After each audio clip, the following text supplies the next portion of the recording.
This morning we got official confirmation from Kaz himself that GT7's long-awaited Spec 3 update is arriving next week, and alongside that we also got full confirmation of the 8 new cars arriving alongside this update, and I'm going to take you through each and every single one of them. But before we get into this video, I'm trying to get this channel to 70,000 subscribers. So if you want to stay up to date with everything GT7 and motorsport gaming related, then feel free to leave a like, subscribe, and turn those notifications on. Anyway, let's get to it.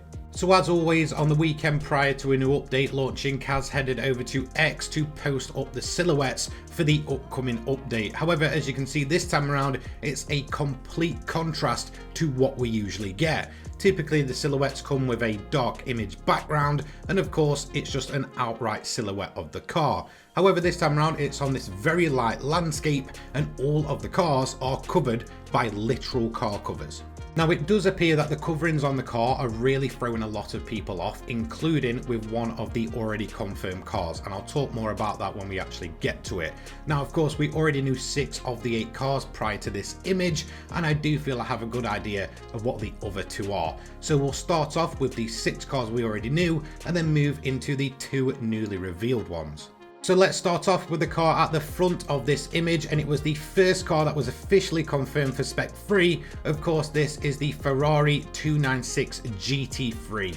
So of course, thanks to the 296 GT3, we now get an up-to-date GT3 spec machine inside of Gran Turismo 7, and whilst honestly it's perhaps one of the most beautiful GT3 cars to ever exist, it is rather quite muted, so don't expect too much from the engine note. Now of course though, finally the 458 GT3 from 2013 will be laid to rest thanks to this addition. Of course that car has pulled a massive shift over the years from GT Sport to GT7. It's finally being able to be given a bit of a rest as the 296 GT3 finally takes the reins for the Ferrari manufacturer in Group 3. So next up then, we're going to head over to the right hand side of the 296 GT3. Of course, we already know this car thanks to the latest World Series round in LA, which fully confirmed a collaboration between Polyphony Digital and Polestar. So of course this is the Polestar 5, and of course it is an electric vehicle. It's the only one for this update thankfully though, and one thing is we don't actually have any SUVs or crossovers in this update either. Now when it comes to Polestar, I do have to admit, electric vehicles or not, since becoming their sort of own thing these days, they have made some incredibly good looking vehicles, and honestly the Polestar 5 is an incredibly good looking car. Now of course this is actually going to be the 2026 model, so it is going to be the production model I believe, as the Polestar 5 has not entered production just yet. However, in terms of the car itself, it really is no slouch. Whilst it doesn't look too much on the surface, it is putting out over 870 brake horsepower, which is just ridiculous. I honestly feel for VR players especially, this one really isn't going to be that bad and actually look pretty great in VR.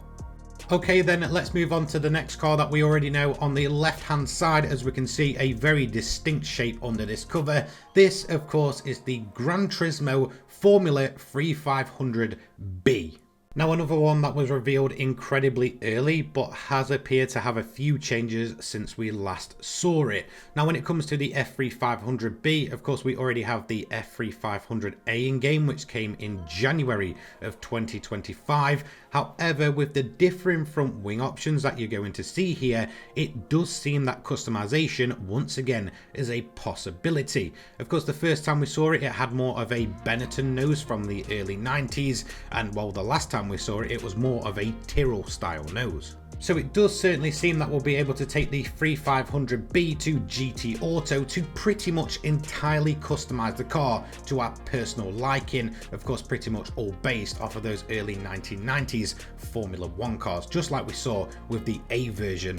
Now, as for the car itself, it does take us back to that incredible time of the naturally aspirated V10. This thing is a 700 brake horsepower monster, and weighing just over 500 kilograms, it's going to be incredibly fast. So sticking to the left hand side of the image, just above the 3500B, we spot the next car that we already know thanks to the very distinct outline of the front lights on this cover. Now of course this is the Mitsubishi FTO version R, and I have to admit I'm incredibly excited for this one. It's a certified Gran Turismo icon and it's finally returning. However, it's very long overdue. Again, for me personally, I love the FTO. It's one of the biggest icons to the Gran Turismo series in my opinion. It's great to see it return, and thankfully we do have GT Auto customization, including engine swaps and body modifications. So hopefully we do end up with some LM style body kit like the Gran Turismo games of old, and a fantastic engine swap for this one to turn it into a full-blown race car. Now of course, as standard, it is powered by a naturally aspirated V6. It's not the most powerful thing in the world, and it is front wheel drive, so you definitely need to bear that in mind. A lot of people do forget that about the FTO, that it is actually a front wheel drive car. Overall, incredibly excited. I love the FTO and can't wait to get behind the wheel of this one. Now on to the fifth car here, and of course it's a little bit different this time around. This is of course the latest car that we actually got officially confirmed to the game thanks to another trailer, the Renault Espace F1, returning for the first ever time since Gran Turismo 2 in 1999, and becomes officially the longest gap between a car appearing in Gran Turismo and then reappearing again at roughly 26 years. So of course the Renault Espace F1, yes, it's a Generation 2 Renault Espace powered by a V10 Formula 1 engine from a Williams in I believe 1993. It's absolutely ridiculous, and of course those of us that played Gran Turismo 2 back in the day will know just how awesome this car is. It really is one of the craziest cars to ever be featured in any Gran Turismo title, and come to think of it, since it's been a 26-year gap, there is probably Gran Turismo fans now that have never had the experience of the Espace F1, and no doubt Polyphony have probably smashed this one out the park. It's going to be absolutely awesome, and it's probably easily my favourite car of this entire update, and I think for many classic GT fans they'll feel the same way. Okay, let's move on to the final car that was already confirmed prior to the Spec 3 update. It's next to the Espace F1, and for some reason now it's got a cover over it. A lot of people are getting incredibly confused. However, yes, it was already confirmed pretty much day one of the Spec 3 confirmation back in September. This is of course the Mines BNR 34, and you can pretty much tell from the front of the car that's under the cover, you can see the lights and the grille, that yes, this is an R34 GTR of some kind. A lot of people were starting to think this was a Lancia 037 from the leaked car list, but unfortunately, no, that is not the case. Now, I think to many this is just going to be another R34, but for me it's just the proper inclusion of Mines. It's fantastic to see them return to the Gran Turismo series, of course with perhaps their most iconic car, the BNR 34. By no means is this just another R34 GTR, it's absolutely insane. If you've ever seen footage of it on YouTube, it looks awesome. However, in terms of the car itself, it is worth noting, I believe this is probably going to be the most expensive car of the update, since we already know the price. It costs the exact same as the Z2 Nismo that we received earlier on in the year at 3 million credits, so it is rather quite expensive.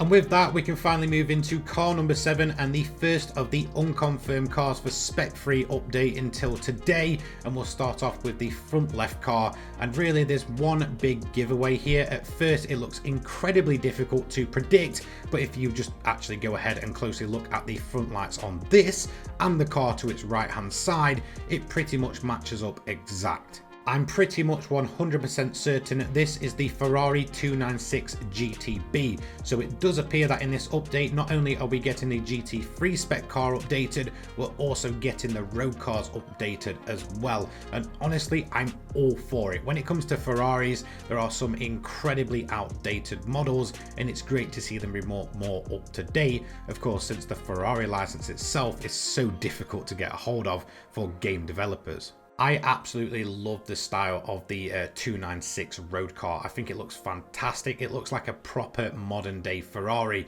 And honestly, when it comes to the exhaust note, I actually prefer the road going version of what we hear on the GT3 spec machine. It's a lot less muffled and a lot more raw. And finally, it's time to move into the 8th and final car for the Spec 3 update. This boxy little boy over on the right hand side. I do believe this to be a car that we've actually already seen all the way back in May, and we saw Polyphony actually creating the model. If we look at this image here just over the left hand side of Kaz's shoulder, we can see on screen what appears to be a classic Fiat Panda. Now of course this has already featured in Gran Turismo games of old as the Fiat Panda 1000S from 1990, and I think more than likely it will probably be the exact same model. The ultimate meme car of the update. It's very slow, I have to say, a top speed of 91 miles per hour and a whopping 44 brake horsepower, and well, the 0 to 60 pretty much eventually 23 seconds.